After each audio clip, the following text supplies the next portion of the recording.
Irie, man. Now we started on the sound system way many days, many years ago. Man like Tippa Irie and myself, Lorna G, aka Satara.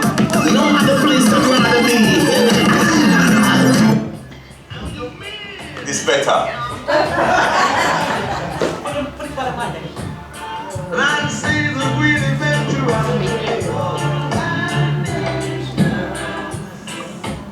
You can hear what I say, lift your meter.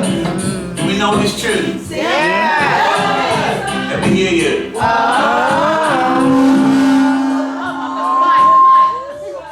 It's an engineer.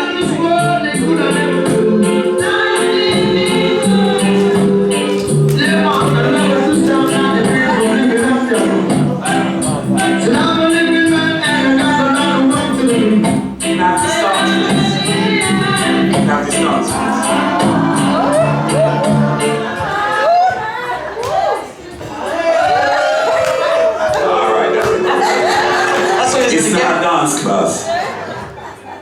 Okay, good evening everybody. My name is Tippa Irie. You might have heard of me. Well, for me, it was a pleasure for me for Lorna to ask me to come and tell my story, my journey. And it started for me with my dad, because I was lucky enough to have a father that had a sound system. And my dad's sound system was called Musical Messiah. And that's a typical Jamaican vibe, Musical Messiah, you know? So anyway, I grew up in, basically not far from here, Cole Harbour Lane, off of Cole Harbour Lane in Brixton. And basically, like most young kids growing up in South London, my dad was a man that had his sound system. And he basically, you know, every Friday and Saturday night, my dad had the local shubbing in the area, the local blues dance. So basically, we haven't got that long, but basically that's where my journey started, yeah, with my dad's sound system. And then obviously, my dad playing the music, like you just heard of you, Roy, you know, I just fell in love with the music. And then there was people like Dennis Al Capone, Big Youth, Trinity, Dillinger, Tapazuki. In the UK, there was a brother called Tippa Rankin. I don't know if you remember that. You must remember Tippa Rankin, Lorna. You know, and then in the community, there was somebody called Ricky Rankin, yeah, who I used to look up to, you know. And basically, as a young boy, I just basically fell in love with the music. And then my dad encouraged me, funny enough, because sometimes our parents, they just wanted to learn a book. But my dad actually encouraged me to go on the mic, you know. And when the shubbing wasn't going on the Friday and Saturday, obviously, obviously I had the reign of the two rooms, you know. So I used to just go down there and just practice. And then, I don't know if you remember Commander B from Choice FM. Me and Paul, we used to go to school together, and we started a sound together called our Younger Frontline. And then we changed it to Tippograph. And that's kind of where the Tippa name kind of stuck with me. So basically, I, you know, just continued being on the sound, going to the blues dances, and I used to just take the opportunity as wherever there was a dance, I would just go and try and find a microphone. So there was sounds like Nasty Rockers, Sir Lloyd, Taurus, all these sounds. I used to just go to their blues dances then and hold the mic. And then from there, you know, my cousins and family just said to me, yo, Tip, you're starting to get good, you know. You're getting good at this. So you need to branch out. So I linked up with a brother, God rest his soul, Mikey Dread, which is Mikey from MJR Roadshow. I don't know if you know that sound system. But he was the brother, he had his own sound, but he was also the brother of Cecil Rennie from King Tubby's. And so basically, Mikey took me to his brother, King Tubby's, and said, this guy has talent, you need to listen to him. So he took me to the dances, and I went to the Tubby's dance, and Cecil was impressed with how I MC'd. And from there, you know, he basically took me under his wing, and I used to just go with him I'll travel up and down the country with him to the dances, and basically just continued from there, chatting, writing lyrics, and I was linking up with a brother called General Slater, you know, and me and Slater used to chat together, and Daddy Rusty, who you may know from Saxon Sound, we were all like really close friends, so we linked up together, and we used to go to the Tubby's dances then and perform.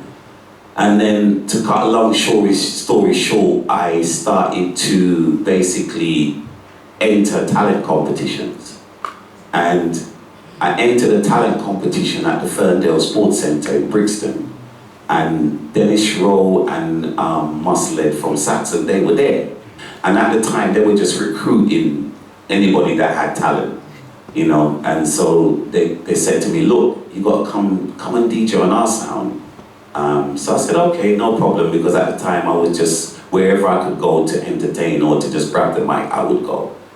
Anyway, I went down there, and then there was uproar in Brixton, because they didn't want me to go to South East London to DJ on a Lewisham sound, you know, but I didn't care, because at the end of the day, for me, it was just another opportunity for me to express myself. So basically, that's what I did. I went down there, and then when I went there, Papa Levi was there, Maxi Priest was there, Daddy Colonel was there, a brother Sandy, all heap of us. And I just said, you know what, I like the vibes here, you know, because there's so much talented people. And from there, it just grew. I started to link up with Saxon, and then, you know, we kind of fed off of each other, you know. And because everybody was talented, everybody would bring the best out of each other, and that's why Saxon rose to the heights that it did. Because if Levi went on the mic and mash up the place, I knew that I would have to come in and meet what he just did, or even do better. So basically, that's what we did, and then, you know, it just rose from there. Saxon started to become popular, and who remember cassettes? Remember cassette? You remember that, Ernie, you know? Or it's your age group. It's all of our age group. Well, most of us, not you, D, but yeah, you know, our age groups. But anyway, the cassettes was a real important part of it, because it recorded what we were doing. You know, it recorded what we were doing. And these cassettes started to circulate and go all over the world, not just in England. It started to go into America and into Europe and places like that. And then the sound started to gain popularity from that. And then it was like, you know, like a little Beatlemania at the time for us, because everywhere we went, there were thousands of people coming to see us, you know what I mean? And sometimes I would be outside the dance, queuing up to see myself, you know, because you'd go to places like Oakland's in Birmingham, and there was only one way, maybe two ways in, but the place was so full, you couldn't get in, you know what I mean? So I'd be outside, and the people would be like, Tip, what are you doing out here? We're coming in there to see you. But anyway, you know, so it just got like that, and the sound just started to get popularity in Europe, in New York, and places like that, and then the record labels then started to take notice of what we were doing. And then I think at the time, Smiley Culture, Asher Senator, they was rolling with us. And then you had Maxi, then you had Papa Levi, Rusty, Sandy, Colonel, Tippa, and then all of the labels then became interested. So Maxi went to Virgin, Levi went to Ireland, and all of us lot, all of the other MCs, we got signed up by Greensleeves. And Smiley and Asher were working with fashion a lot, and that's when Police Officer and those tunes came along, you know. And so, yeah, it was an amazing time. And then that's when, you know, my opportunity came to do my first tune for Greensleeve. But obviously, I got my first tune before I got signed with all of that. I got signed. I done a tune for Saloy, which was called The Opposite, and I did that when I was 17. And that was my first ever tune. It was on the B side of a tune called My Valentine. Do you remember that tune? My Valentine, I'm gonna make you mine. I was on the B side of that tune. And then I'm going back a bit now. I see what you mean, Sandra, going back and forth. But anyway, and then we did some live albums, which was DSYC 1, 2, and 3, I believe. I done them. And then when I got signed to Greensleeves, I did Tippa Irie and the Colonel, Just a Speak. And that was my first release on Greensleeves. And then I just went from strength to strength after then. I did It's Good to Have the Feeling the Best, The Complaint Neighbor, All the Time the Lyrics Are Rhyme. And then in 1986, I wrote Hello Darling. And then that tune kind of changed my career and took me to another level, because it was a black man on top of the pops, which was very rare at that time. So, you know, for me it was a blessing, you know. And you know, after Hello Darling, I think I'm on number 8. I'm not gonna go through the whole thing because we'd be here for more than an hour. But anyway, after Hello Darling came, obviously I had the opportunity to get on a plane, and that's why I wrote a tune called Is It Really Happening to Me? I'm taking aeroplane like it's a taxi, because I used to travel a lot because of that tune, and it took me all over the world and all into different countries and whatever. So I did that, and then from there, obviously I stayed on Greensleeve. I made my first album, which was Is It Really Happening to Me? And then from there, I basically left Greensleeves, and then I linked up with a brother called Grantley from Birmingham, who was managing me at the time. And he, you know, we started to do work together. He managed me, Pato Banton. Remember Pato Banton? And Peter Spence. He managed the three of us. And we basically just hooked up together and started to record more stuff. So now I'm on my 40 years later. That's when you're supposed to applaud. 40 years later, I'm tired because I would just come from Rotterdam and I'm knackered, but I had to come. But I think I'm on my 18th album now. Yeah. So I think I know a little about MCing. Yeah. And for me, to be a good MC, you have to, first of all, be able to write good lyrics.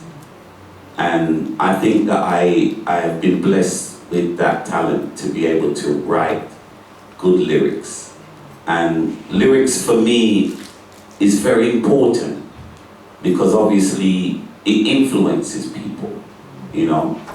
And sometimes people like to say that the music or the lyrics don't influence people, but to me it does, because you know, you write something and somebody takes it in and takes it on board, and they can react to it or they might not, but a lot of the time, you know, people get influenced by what they hear.